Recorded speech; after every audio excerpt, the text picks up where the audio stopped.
आदमी की ये 6 चीजें लोगों की नजरों में उसे नीचे गिराती हैं। 6 चीजें आदमी को छोटा बनाती हैं, यानी उसको लोगों की नजरों में हल्का बनाती हैं। जो आदमी आपको देखकर आपका सम्मान करता हो, आपका आदर करता हो, आपको इज्जतदार व्यक्ति समझता हो, वो भी आपके ये 6 कर्म देखकर आपका सम्मान करना बंद कर देता है।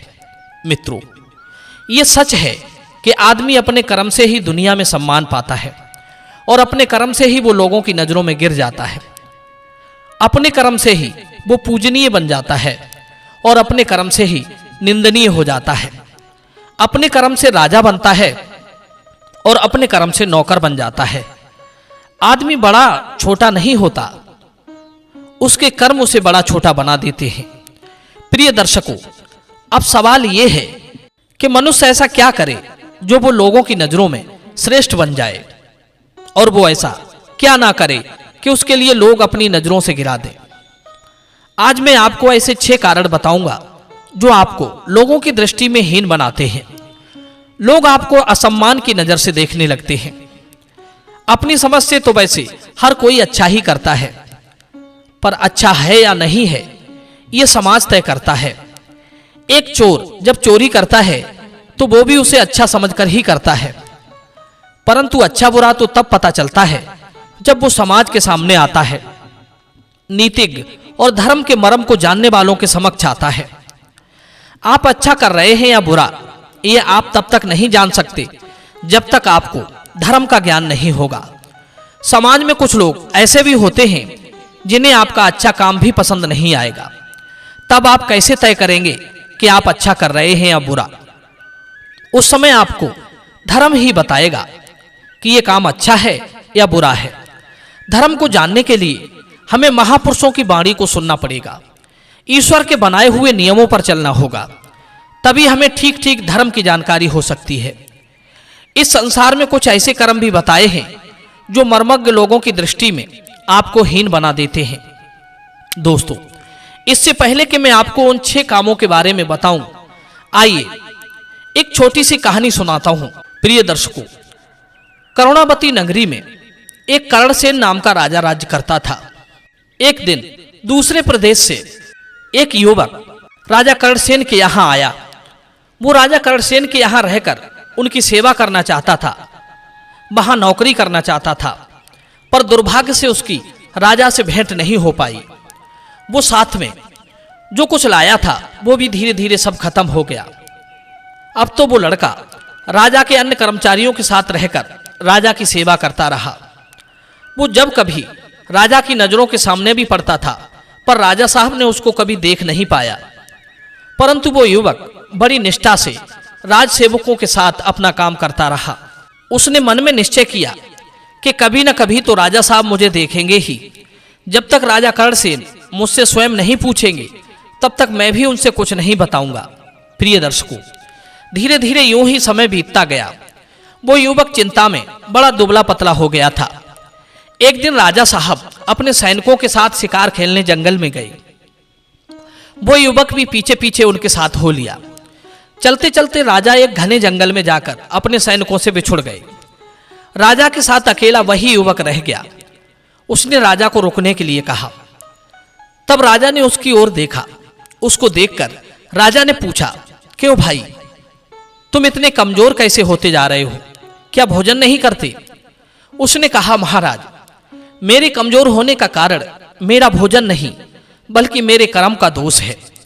मैं जिस राजा के पास रहता हूं वो देखकर भी मुझको नहीं देख पा रहा है। वो हजारों को पालता है पर वो मुझे नहीं देख पाता है। कहते हैं ये 6 बातें आदमी को हीन बनाती हैं। नंबर 1, खोटे मित्र की प्रीत। नंबर 2, बिना कारण हंसना। नंबर 3, स्त्री से झगड़ना। नंबर 4, दुष्ट मालिक की सेवा करना। नंबर 5, गधे की सवारी करना। नंबर 6, हद से ज्यादा बोलना। अकारण हंसते फिरोगे तो लोग आपको नजरों से गिरा ही देंगे, उन्हें आपसे घृणा होने लगेगी। खोटे व्यक्ति से दोस्ती रखोगे तो वो कभी भी आपको हानि पहुंचा सकता है। उसका मौका लगने पर वो आपसे की हुई मित्रता को भूल जाएगा। स्त्री से झगड़ोगे तो लोग आपको भला मनुष्य नहीं समझेंगे। दुष्ट मालिक की सेवा से आपको कभी सम्मान नहीं मिलेगा। वो आपको छोटी छोटी बातों पर अपमानित करता रहेगा। वो आपकी वैल्यू नहीं समझेगा। गधे की सवारी करोगे तो लोग आप पर हंसेंगे, वे आपको मूर्ख ही समझेंगे।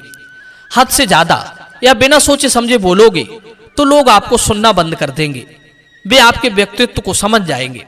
इसलिए मनुष्यों को इन बातों में ध्यान रखकर ही कार्य करना चाहिए। इसी में आदमी का सम्मान है। हे राजन, आपके ना देखने पर भी मैं निरंतर आपकी सेवा में तत्पर हूं। मैं ये जानता हूं कि अच्छे स्वामी की सेवा कभी व्यर्थ नहीं जाती। दर्शक बंधुओं, उस युवक की बातें सुनकर राजा के मन पर उसका खूब असर हुआ। वो युवक उस दिन जंगल से रास्ता बताकर राजा को नगर में बुलाकर लाया। उसी दिन से राजा का वो वफादार बन गया। राजा साहब ने उस युवक को अपने यहां नौकरी पर रख लिया। उसे सारी सुविधाएं मिलने लगी। उसके खाने पीने की उत्तम व्यवस्था कर दी गई। उसे अच्छा अच्छा भोजन और वस्त्र मिलने लगे। इस प्रकार वो युवक राजा के यहां नौकरी करने लगा। एक दिन की बात, वो युवक किसी काम से कहीं जा रहा था। चलते चलते रास्ते में उसे एक देवी का मंदिर दिखाई दिया।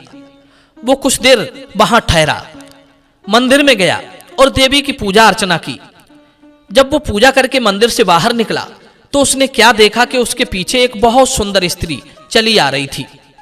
वो युवक उस सुंदर स्त्री की सुंदरता पर मुग्ध हो गया। युवक ने उस स्त्री से कहा, हे सुंदरी, तुम कौन हो? तुमने मुझे अपनी मोहनी मूरत से बांध लिया है, क्या तुम मेरी स्त्री बनोगी? सुंदर स्त्री ने कहा, हाँ हाँ, क्यों नहीं, लेकिन पहले तुम्हें उस कुंड में स्नान करना होगा, तभी मैं आपको स्वीकार करूंगी। मित्रों, वो सुंदर युवक तुरंत कपड़े उतारकर उस कुंड में स्नान करने के लिए घुस गया। उसने जैसे ही कुंड में गोता लगाया तो एक अजीब घटना घट गई। गोता लगाते ही वो युवक अपने नगर में पहुंच गया। उसने राजा करणसेन को जाकर सारी खबर दी कि महाराज, आज मैंने एक चमत्कारी कुंड देखा और वहां मेरी भेंट एक बहुत ही सुंदर स्त्री से हुई। उसने मुझसे कहा कि यदि तुम उस कुंड में स्नान कर लोगे तो मैं तुम्हारी स्त्री बन जाऊंगी। हैरानी की बात तो तब हुई जब मैंने उस कुंड में गोता लगाया। गोता लगाते ही मैं नगर में आ पहुंचा। मुझे ये बात समझ में नहीं आई कि आखिर मैं नगर में कैसे आ गया। राजा बोला, अगर ऐसी बात है तब तो वो कुंड मैं भी देखना चाहूंगा। दर्शक बंधु, अब तो राजा और वो युवक घोड़े पर सवार होकर उस कुंड की ओर चल दिए। पहले तो उन्होंने मंदिर में जाकर देवी के दर्शन किए और जैसे ही वे मंदिर से निकलकर चले तो वही स्त्री प्रकट होकर राजा के पीछे पीछे चलने लगी और राजा से बोली, हे महाराज ठहरिए, मैं आपके रूप पर मोहित हूं, आप जो कहोगे मैं वही करूंगी। राजा साहब कहने लगे, हे सुंदरी, यदि वास्तव में तू मुझ पर मोहित है तो तू मेरे इस सेवक से विवाह कर ले, मैं यही चाहता हूं। वो स्त्री कहने लगी, महाराज, मैं ऐसा नहीं कर सकती, मैं तो सिर्फ तुम्हें चाहती हूं, यदि तुम मुझसे विवाह करना चाहो तो मैं तैयार हूं। राजा ने कहा, हे सुंदरी, सज्जन लोग जो कहते हैं वो कर दिखाते हैं, तुम अपने वचन का पालन करो। मित्रों, वो स्त्री राजा के सेवक से विवाह करने के लिए तैयार हो गई। राजा ने अपने वचन अनुसार उस सेवक का विवाह उस स्त्री से कर दिया। वे दोनों अपने नगर के लिए लौट आए। अब सवाल ये उठता है, जब वो स्त्री राजा पर मोहित थी, फिर राजा ने उससे विवाह ना करके अपने सेवक से विवाह क्यों कराया? इसका अर्थ है मित्रों, राजा अपने उस सेवक को निराश नहीं करना चाहता था। उस स्त्री के बारे में सेवक ने ही राजा को बताया था। अब ऐसे में राजा उसे अपनी स्त्री बना लेता तो सेवक की नजर में राजा के लिए कोई सम्मान नहीं रहता। राजा को बताकर नौकर ने बहुत बड़ा काम किया। उसने अपना धर्म निभाया और वो स्त्री नौकर को देकर राजा ने बहुत बड़ा काम कर दिया। अब बताओ, सबसे बड़ा काम किसका रहा, राजा का या नौकर का? चलिए मैं ही बता देता हूं। दर्शक बंधु, सबसे बड़ा काम किया था नौकर ने। राजा का तो यह धर्म होता है कि वो समस्त लोगों पर उपकार करे, सबकी सहायता करे, इसलिए उसका काम इतना बड़ा नहीं माना जाएगा। लेकिन जिसका धर्म नहीं था और वो उपकार करता है तो उसका काम ही सबसे बड़ा कहलाएगा। प्रिय बंधुओं, इस कहानी के विषय में आपके क्या विचार हैं, आप हमें कमेंट में जरूर बताना। मिलते हैं अगली वीडियो में नई ज्ञान चर्चा के साथ। आप सभी का बहुत बहुत धन्यवाद। जय श्री कृष्ण।